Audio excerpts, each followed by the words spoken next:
Salut à tous, amis parisiens, supporters du PSG, j'espère que vous avez la pêche. Moi pour ma part, je vais très très bien, je suis super content de vous retrouver pour un nouveau débrief. On va analyser cette rencontre qui opposait le Paris Saint-Germain au SCO d'Angers. Match qui comptait pour la 28e journée de Ligue 1 McDonald's. Victoire des hommes de Luis Enrique. 1-0 au Parc des Princes. Le seul buteur de la partie est Désiré Doué à la 55e minute de jeu. Et grâce à ce succès, le club de la capitale est officiellement champion de France pour la 13e fois de notre histoire. Oui, je sais, c'est plus l'Hexagone, hein, le trophée de la Ligue 1. Ça a changé, hein, la LFP a décidé de changer la forme du trophée.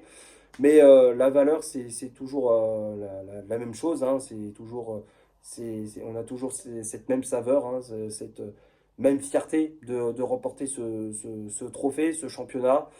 Même s'il y en a, ils vont toujours critiquer, ils vont toujours dire quelque chose de négatif en rapport avec le Paris Saint-Germain.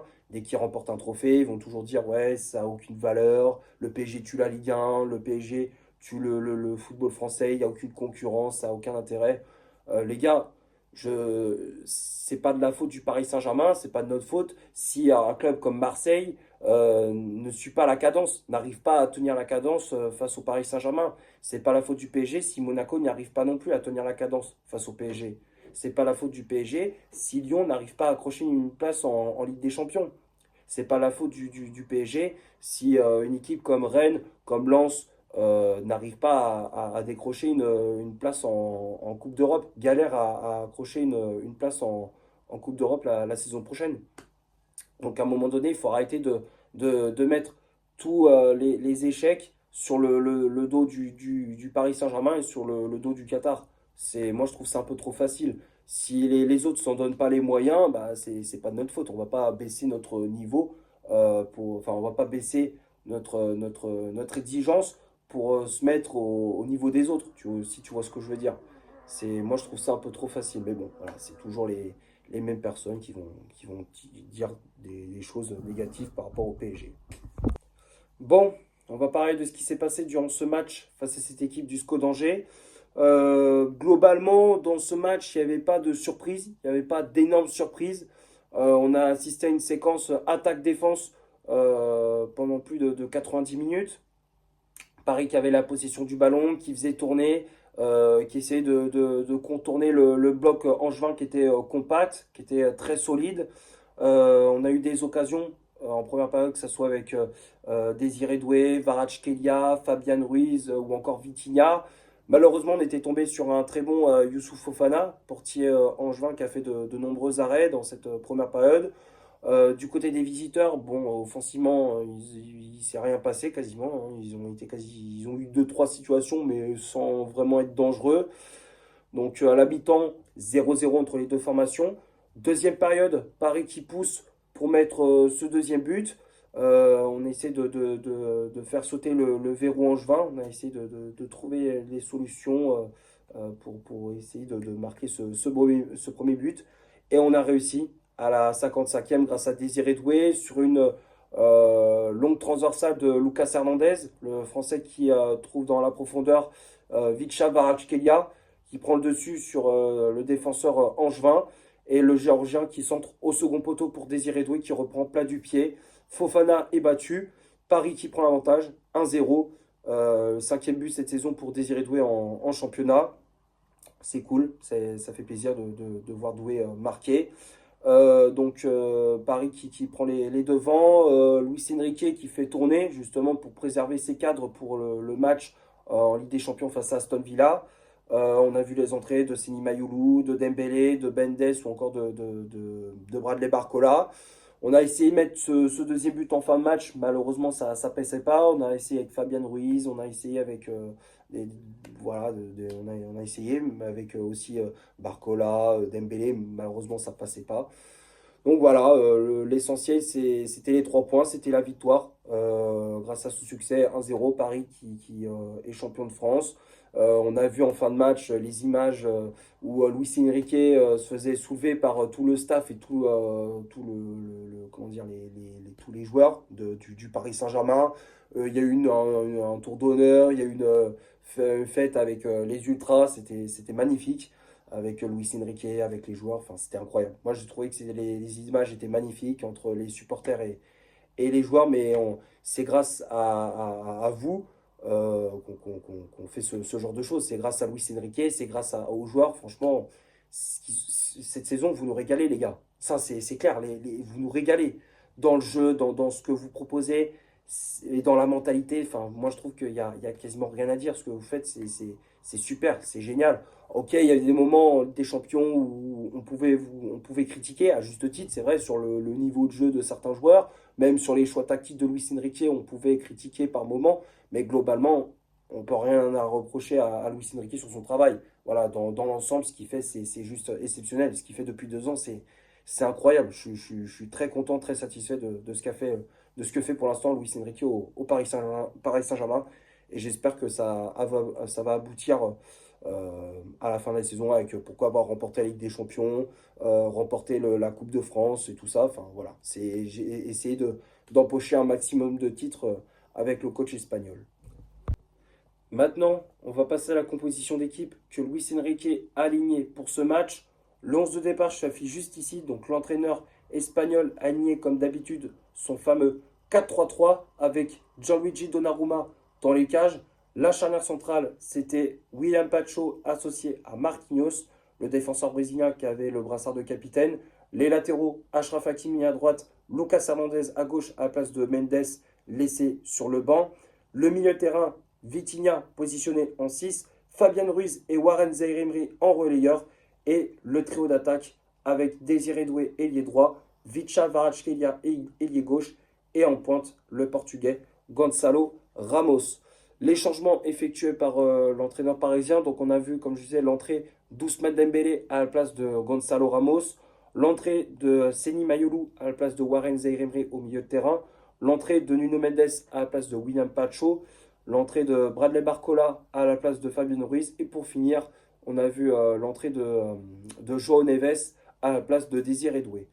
Que dire sur cette compo? Luis Enrique, encore une fois, a très bien géré son groupe avec, avec un petit turnover par rapport au match face à Dunkerque en Coupe de France, même si c'était dur, mais il a remis comment dire, plus ou moins son équipe type. On a vu le retour de Pacho dans le 11 de départ. On a vu Lucas Hernandez qui était titulaire à gauche à la place de Nuno Mendes. On a vu Zaïre Emery débuter à la place de João Neves. Et puis Ramos qui était titulaire à la place de Dembélé dans ce rôle d'attaquant de pointe. Voilà, d'habitude c'est Dembélé qui joue ce rôle de faux numéro 9, mais cette fois-ci c'était Ramos qui jouait en pointe. Bon voilà, comment dire, comment dire, c'est encore une fois très bien géré de la part du coach espagnol, même sur ces changements, y a rien d'autre à rajouter. On va passer maintenant du côté des statistiques de cette rencontre. On va commencer par le Paris Saint-Germain. Les Parisiens ont eu 81% de possession de balle, 13 tirs réalisés dans le match, dont 6 frappes cadrées, 954 passes au total, dont 991 passes réussies, 54 duels gagnés, 7 fautes commises, 0 arrêt effectué par Gigio Donnarumma, 16 centres réalisés dans le match, 5 corners obtenus et 25 tacles réussis.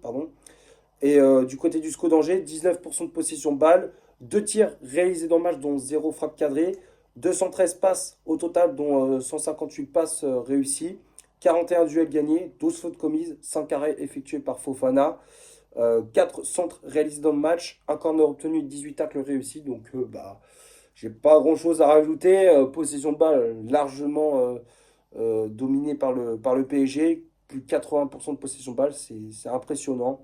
En termes d'occasion, c'était aussi du côté du PSG, même si on manquait un petit peu de précision dans la finition. Le score aurait pu être bien plus lourd, mais voilà, on a fait le strict minimum, on a fait le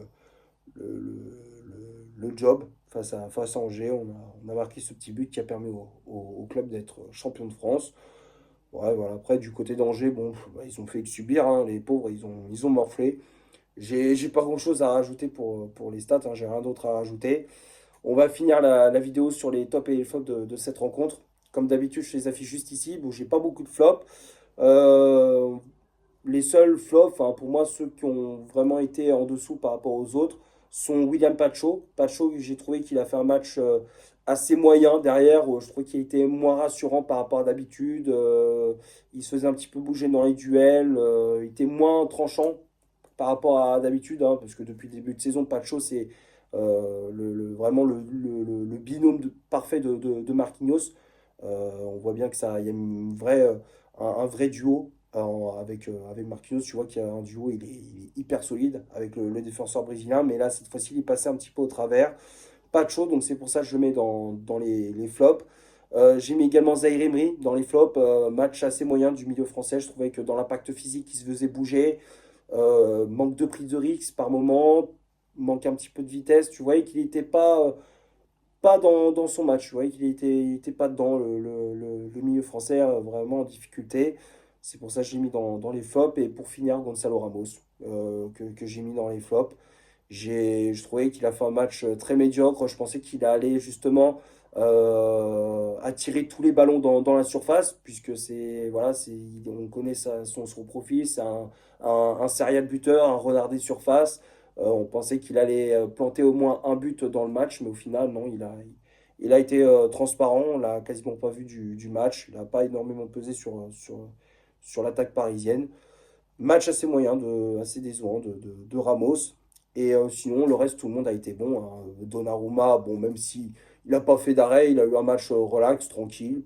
Bon, voilà, relance au pied propre, rien d'autre à rajouter pour Donnarumma. Il a été correct, même s'il n'a pas eu grand-chose à faire. Marquinhos, il a été bon. Hakimi, comme d'hab, toujours au top niveau, au poste de latéral droit. Lucas Hernandez qui a été plutôt bon aussi. Le milieu de terrain, Fabien Ruiz a fait une bonne prestation. J'ai trouvé qu'il a apporté de la vitesse par moment. Il s'est créé des occasions. Il a été plutôt bon, Fabien Ruiz.